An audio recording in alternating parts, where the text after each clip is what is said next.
Bonjour tout le monde. Je suis accompagnée de mon collègue Donald Martel, qui est le député de Nicolet-Bécancour pour la CAQ. Alors, vous allez me permettre d'entrer le jeu de saluer les gens de chez nous qui sont ici aujourd'hui. Alors, des représentants de la centrale, des représentants de la Chambre de commerce, des élus municipaux et du Conseil municipal de Trois-Rivières et du Conseil municipal de Bécancour aussi.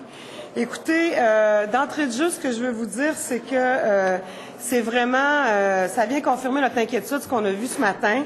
Vous avez compris que nous avions, avec la CAQ, une motion conjointe pour une commission parlementaire pour laquelle on voulait qu'elle se tienne et ici à Québec et chez nous, Trois-Rivières, Gentilly, Mauricie, Centre du Québec. Maintenant, cette motion-là voulait étudier toutes les facettes du dossier de Gentilly 2 et qu'on entende aussi tous les gens concernés, que ce soit les gens d'Hydro-Québec, les représentants des employés, les représentants du milieu socio-économique, le comité d'action stratégique aussi. Maintenant, la proposition, vous avez compris que le Parti québécois a refusé de donner suite à notre demande de commission parlementaire. Et c'est fort dommage parce qu'encore une fois, la Mauricie et le Centre du Québec viennent d'être bafoués, viennent d'être mis de côté par le Parti québécois. Alors, leur motion à eux, ce qu'elle dit, c'est qu'ils veulent une motion qui étudierait les impacts reliés au déclassement de la centrale Gentilly 2. Vous allez tous comprendre qu'on n'est pas ici pour ça ce matin. Le but de la demande de motion ce matin, c'était de regarder toutes les facettes. Donc, moi, ce que je veux vous dire, c'est qu'on est franchement déçus. Je ne sais pas, Donald, si tu veux ajouter quelque chose par rapport à ça, puis je continuerai par la suite. Bien, moi, je voudrais juste mentionner que, évidemment, je suis déçu, puis je suis certain que les gens de chez nous sont déçus du rejet de la motion qu'on a déposée. Moi, je suis déçu qu'on fasse une question de sémantique avec toute cette chose-là. Je pense qu'il y a un débat qui est important. Moi, je veux rappeler que Hydro-Québec a déjà dépensé 1 milliard de dollars pour les travaux de réfection de la centrale nucléaire. Et malgré qu'il ait dépensé 1 milliard, ces mêmes qui ont autorisé cette dépense-là nous disent aujourd'hui que c'est pas une bonne idée de procéder à la réfection. Moi, je pense que les gens d'Hydro-Québec ont des réponses à donner aux gens de chez nous. Je voudrais mentionner aussi que par rapport au déclassement éventuel, il n'y a aucun déclassement qui a été fait jusqu'à maintenant qui implique un réacteur CANDU. Les gens de Nicolet-Bécancour, les gens de Gentilly ont accepté que la centrale nucléaire soit chez eux depuis le début, que les travaux de réfection se fassent ou qu'ils ne se fassent pas. Le risque nucléaire est toujours sur le territoire et dans une éventualité où il y aurait des travaux de déclassement, moi, je pense qu'on n'est pas sécurisé par rapport à toute cette improvisation-là. Et je vais renchérir les propos de Donald en vous disant que vous avez bien compris ce matin que la ministre des Ressources naturelles, qui déchirait sa chemise la semaine dernière en disant qu'elle avait appris qu'il y avait eu des dépenses de fait pour la réfection, nous a avoué ce matin en Chambre qu'elle était au courant que depuis avril dernier, à l'étude des crédits, son collègue, à l'époque le député de Drainville, avait posé les questions et elle avait déjà l'information. Donc, quand on vous parle d'improvisation, quand on vous dit qu'on n'a pas toute l'information, bien ce matin, on en a encore une preuve parce qu'elle s'est contredit et elle les avait, les informations. Donc, quand on parle d'idéologie, quand on dit qu'elle a pris, puis elle l'a dit elle-même à Radio-Canada, c'est une décision qu'elle a prise sur un pressentiment. Alors, c'est idéologique. Je veux vous rappeler une chose qui est bien importante. Chez nous, Parti libéral, des centrales nucléaires, on n'a pas envie d'en bâtir. On se comprend bien là-dessus et je veux que ce soit très clair. Maintenant, à Trois-Rivières, en Mauricie, au centre du Québec, savez-vous quoi? On en a une. On en a une. Et savez-vous qui voulait faire des centrales nucléaires?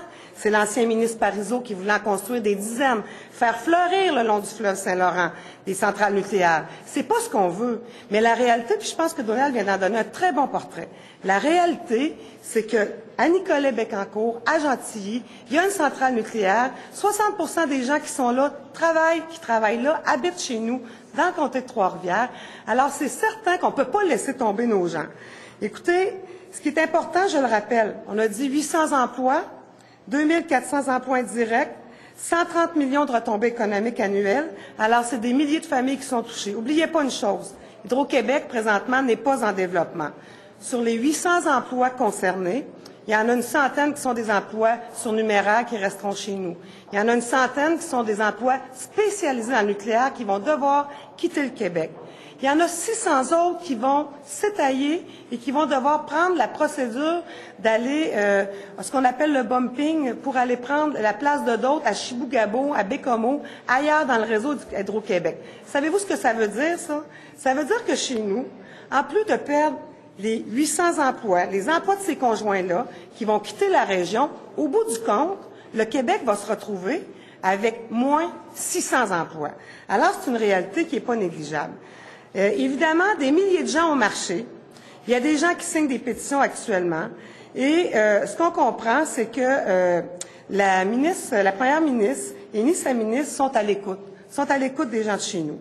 Alors, on est franchement déçus. On est déçus, évidemment, de voir ou l'attitude aussi de la première ministre. Vous savez, on est bafoué en Mauricie, au centre du Québec, depuis le début de ce gouvernement-là. Alors, c'est sûr que ce matin, on avait vraiment espoir que le Parti québécois accepte, au moins par considération, pour les gens, pour les spécialistes. On le sait, la centrale nucléaire, elle est aussi rattachée à des chaires de recherche. Elle est aussi rattachée à des spécialités, c'est de la haute technologie, qu'ils aient au moins par égard et par considération économique, politique, mais aussi environnementale. On veut avoir toutes les informations. On veut pas une décision idéologique. On veut une décision qui est basée sur des faits. Alors, c'est sûr que, à cet égard-là, c'est pour ça qu'on demandait une commission. On veut le respect des gens de chez nous. Et on veut que ces gens-là puissent être rencontrés, mais surtout que toutes les avenues possibles puissent être envisagées. Pas seulement le déclassement, que toutes les avenues possibles puissent être envisagées. La ministre Ouellette, elle a scellé le sort de Gentilly 2, elle a scellé le sort des gens de chez nous qui sont touchés par cette situation-là, sans tenir compte de ça. Alors nous, je vais vous le dire, ce qu'on a l'impression, encore une fois ce matin, c'est que la première ministre Marois, avec son gouvernement, assassine notre économie régionale sans considération du contexte qu'elle ne connaît pas. Et je veux vous rappeler que, parce que tantôt, il y a eu de l'information en Chambre erronée, la première ministre n'est pas venue chez nous. La ministre des Ressources naturelles n'est pas venue chez nous. Il y a eu quelques coups de téléphone qui se sont faits. Les gens de Gentilly sont venus ici, les gens du dossier sont venus rencontrer la première ministre à Québec. Écoutez, c'est pas si loin que ça, là. La majorité d'entre vous, vous le savez, ont été entre Québec, Trois-Rivières, entre Québec et Montréal. C'est facile de venir voir les gens de chez nous. On est au service de la population et c'est pas vrai qu'on va accepter que des élus servent leur propre idéologie, se servent du Parlement pour servir leur propre idéologie au lieu d'être au service de la population. Alors, c'est certain que nous, pour la suite des choses, on va se concerter. On va se concerter avec nos collègues de la CAQ et on va espérer, il y a une rencontre tantôt, je tiens à vous le dire, la ministre a accepté, vous l'avez compris aussi en Assemblée, la ministre a accepté de rencontrer les gens. On va espérer qu'ils vont accepter de revenir sur leur décision et de pouvoir tenir une commission parlementaire qui tiendra compte de toutes les tenants et aboutissants. Et surtout, vous savez, ce qui est prioritaire, c'est qu'en attendant qu'il y ait une commission, qu'on s'assure que le ministère et qu'Hydro-Québec ne posera pas de gestes irréversibles qui feraient en sorte que, après tous les éclaircissements de la commission, s'il y avait des modifications, que la centrale puisse être remise en opération si c'était le cas. Alors, écoutez, les gens de chez nous ont le droit de parole dans cette décision-là, qui est une décision majeure. Ce gouvernement a été élu par une partie de la population et ils sont au service de la population et on veut vraiment qu'ils s'engagent à servir nos gens. Donald, peut-être le mot de la fin. On va prendre des questions. Évidemment, il y a des intervenants. Monsieur Grondin, qui est au conseil municipal. Il y a les 2 présidents de chambres de commerce qui sont ici sur place aussi. Donc, on pourra prendre des questions. Et Charles est ici pour prendre des questions. Alors, Pierre Marceau, Radio-Canada. La commission parlementaire annoncée, ou en tout cas désirée par le gouvernement, ne fait pas votre affaire. Pourquoi? Bien, je vais vous le dire honnêtement, parce que le libellé dit qu'ils veulent une commission parlementaire qui confierait le mandat d'étudier les impacts reliés au déclassement de la centrale Gentilly 2, alors que notre libellé à nous disait d'étudier tous les impacts reliés au dossier Gentilly 2 et de regarder tous les aspects possibles. Et éventuellement, il y a même la dernière ligne dans notre motion conjointe qui disait, éventuellement, s'il y avait un déclassement, est-ce qu'on peut étudier un plan de match? Donc, dans ce sens-là, là, on est, dans le fond, la commission parlementaire, là, ce qui est demandé ce matin, c'est simplement la continuité de la décision du gouvernement. Alors, vous comprenez, la décision, ils l'ont déjà prise, là. Alors, c'est unilatéral. Nous, ce qu'on veut, c'est que les gens soient entendus sur toutes les facettes, notamment sur le fameux rapport d'Hydro-Québec. Notamment sur, est-ce qu'il y a du danger, la sécurité, la santé de nos gens, aussi sur les coûts de réfection. Donc, il y a eu des rapports qui ont été faits, Pointe-le-Pro, il y a des spécialistes qui ont des avis différents, on n'est pas à entendre tous les avis. On fait confiance aux gens, nous autres, là. Mais on veut qu'une décision soit prise de façon éclairée. Moi, le libellé de... Pourriez-vous parler dans le micro, s'il vous plaît? Le libellé de l'avis de motion, pour nous, il n'y a pas si d'importance que ça. Ce qu'on souhaite, c'est qu'il y ait une commission parlementaire pour que, dans un premier temps, on puisse poser des questions à Hydro-Québec sur les dépenses qui ont déjà été effectuées et pourquoi qu'on a autorisé 1 milliard de dépenses et les mêmes gens nous disent que c'est pas une bonne idée de continuer. Deuxième chose, on aimerait ça entendre des gens, par exemple de Pointe-le-Pro, qui ont déjà fait une centrale on nous a dit catastrophique, qui sont arrivés à 2 milliards de moins que qu'est-ce qu'Hydro-Québec estime, et des gens de Bruce Power qui, pour le même montant que Hydro estime faire la réfection à Gentilly, ils en ont fait 2 centrales. Donc, moi, ce qui est important pour nous autres, la coalition, c'est que Hydro réponde à ces questions-là et qu'on puisse avoir des informations, notamment aussi pour toute la question du reclassement. Comme j'ai mentionné tantôt, il y a des risques associés à ça. On les connaît pas. On connaît pas non plus les coûts qui sont associés au déclassement, compte tenu qu'il n'y a pas d'historique dans tout ça. Alors, oui, justement, si on parle au moins du déclassement dans cette commission parlementaire-là, vous pourriez avoir au moins réponse à ces questions-là, vous ne trouvez pas? Absolument. Mais on ne peut Donc, pas parler en ce juste de sens-là- déclassement. Non, mais c'est ça. En ce sens-là, est-ce que, au moins, cette ouverture-là du gouvernement vous satisfait un peu? Bien, moi, je suis intéressé à parler du déclassement à l'intérieur de cette commission-là, mais je veux aussi qu'on ait des questions sur l'étude qu'Hydro-Québec a faite. Moi, ça ne me rentre pas dans la tête que des gens autorisent des dépenses de 1 milliard, puis qui nous arrivent 1 an, 2 ans après, puis ils disent « Arrêtez, c'est pas une bonne idée, on continue pas ». Moi, je veux qu'ils répondent à ça, puis je veux interroger aussi des expériences passées pour des réflexions des réacteurs Candu. Marc Rochette du Duvelis à Trois-Rivières. Un petit peu dans le même sens. Bon, on voit que M. Martel est quand même plus ouvert pour cette commission sur le déclassement. Est-ce que c'est une fin de non-recevoir du côté des libéraux? À défaut de quoi? À défaut d'avoir votre commission, est-ce que ce serait pas préférable d'accepter finalement cette commission-là? On sera ouvert, puis je pense que mon collègue, c'est exactement ce qu'il dit, là.